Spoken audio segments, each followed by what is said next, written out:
Hi, today we're going to talk about common logical fallacies. And a logical fallacy is a mistake in the development of an argument. Basically, what that means is when an author doesn't provide enough evidence or support for their claim. The first logical fallacy we're going to look at today is what we call a hasty generalization. And this is where you come to a conclusion based on evidence that is not well developed or it favors only one side of an argument. And this is what we also tend to call bias. And in other words, you're rushing to a conclusion before you have all the facts.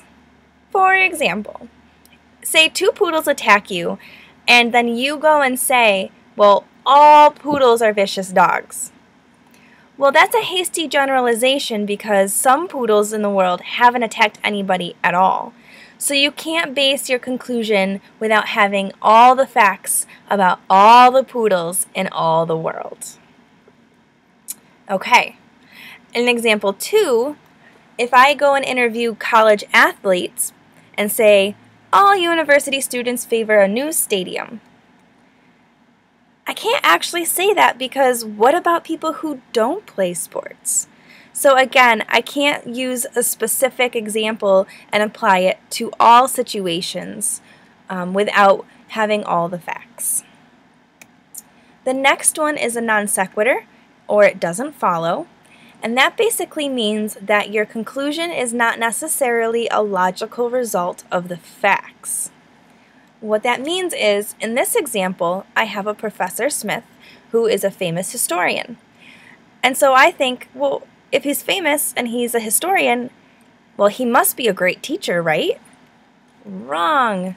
Just because someone knows a subject well does not mean that he or she can communicate the information clearly.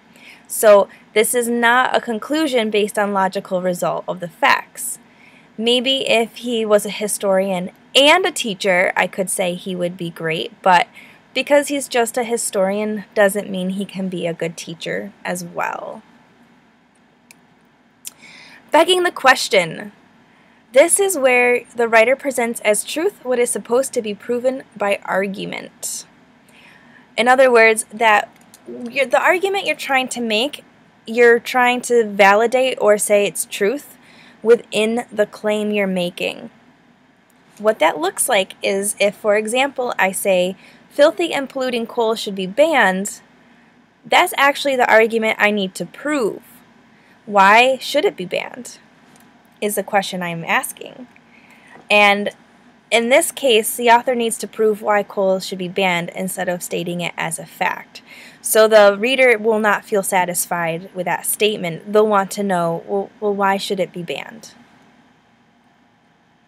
So think about a beggar on the street who is giving or asking you to give them money, but they have nothing to give in return.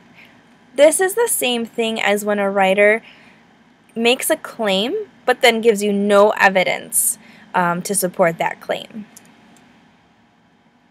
The red herring is our next one, and it's where the writer introduces an irrelevant point to divert the reader's attention. They're trying to distract the reader from the main issue.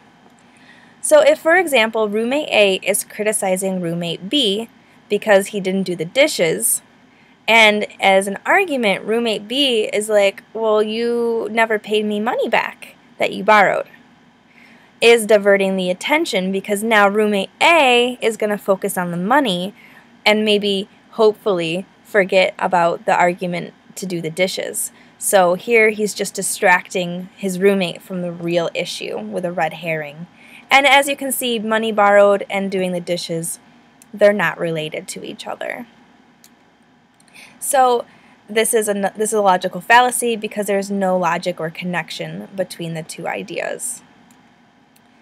In an either-or situation, you're trying to convince the reader that there are only two sides to an issue.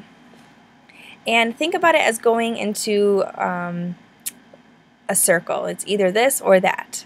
But really, there aren't always two sides or choices to a situation. For example, If you don't go to war against Iceland, you don't love your country. But there are other possibilities. What else can I do to show that I love my country other than go to war?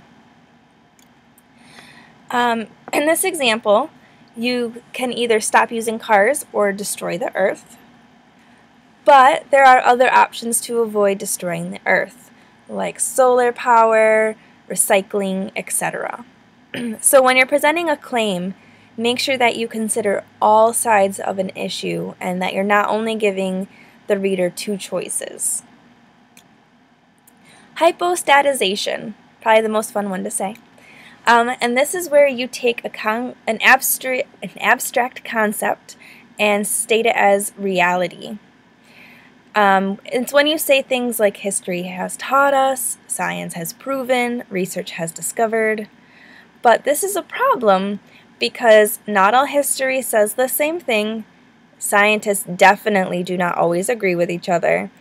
And research has many different kinds of discoveries about the same topic. So you can't only give one voice or opinion to all historians, all scientists, and all researchers. So instead, you can quote a respected authority or simply qualify the statement with a many or some.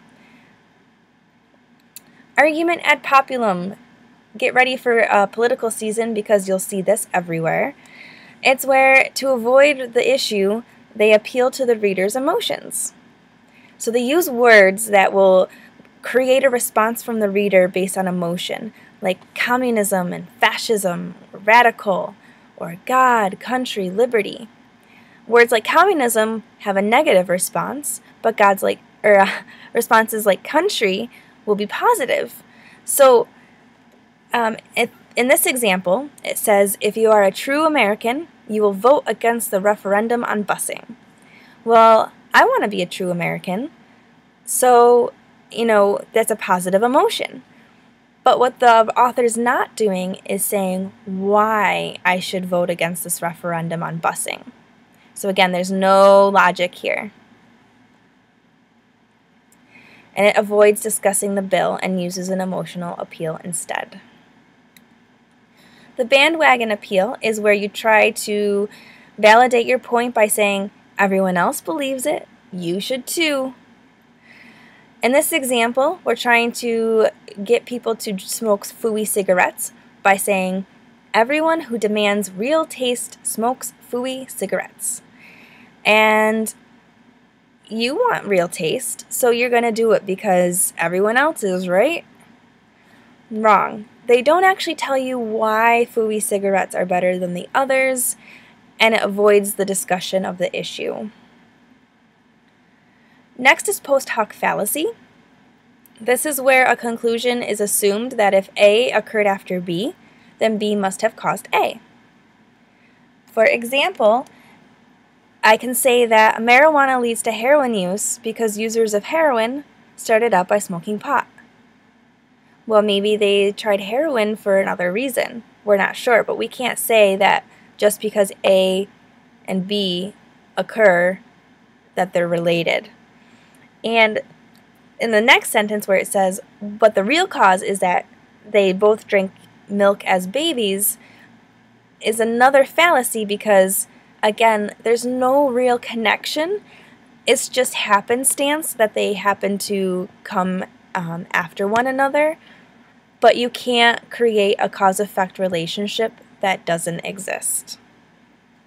And there's no proof or reason logic to show that it was the cause. So you would have to prove that drinking milk leads you to smoke marijuana and do heroin. In the second example, I drank bottled water and now I am sick, so the water must have made me sick. So here, there's other factors you could have, like food or somewhere else, and there's no proof that it was from the water bottle itself. So again, you're missing the logic. In circular reasoning, it's pretty much as if you're going into a circle because you are stating things over again rather than actually proving it. For example, there aren't enough parking spaces for students because there are too many cars. Well, obviously, if there were enough parking spaces, there wouldn't be too many cars, right? So the fact that there aren't parking spaces already infers the idea that there are too many cars.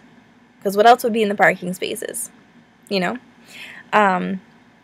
What would be better is if they said that there aren't enough parking spaces for students on campus because the parking permits are not distributed fairly. So there I have a straight path. I know I'm going to talk about parking permits as the reason. Whereas in the previous example, it was really just restating the same idea twice. And the second one, the better version, can actually be argued specifically, because I'm focusing on the parking permits. Alright, the straw man is next, and it's where the writer selects the opposition's weakest or most insignificant point to argue against to distract the reader. This is kind of like the red herring, except for in this case, I'm purposely picking the easiest argument to knock over. So in this example, Richard Nixon, an ex-president during the 1960s, was accused of misusing campaign funds or money. When asked about it, he talked about how his daughter Tricia was given a puppy and didn't want to give it back. But not once does he actually bring up the fact that there was a missing $18,000. And that's because more people are going to be like, oh, a puppy, his daughter, oh, that emotional appeal. And so then he's distracting the reader from the real issue, which is where did the money go? And that's because it's easy to defend or knock down. A faulty analogy comes when a writer uses an extended comparison as proof of a point. For example, a woman is saying that the new laws requiring parents to use car seats for small children means that the state could require women to breastfeed instead of using formula.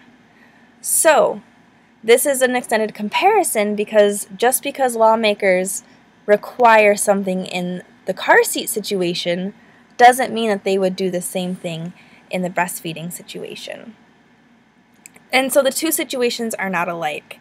And so there's no logic, there's no proof. You have no evidence to support it. Here are some references that you can use to check out. And as usual, we'll practice in class. Thank you for watching.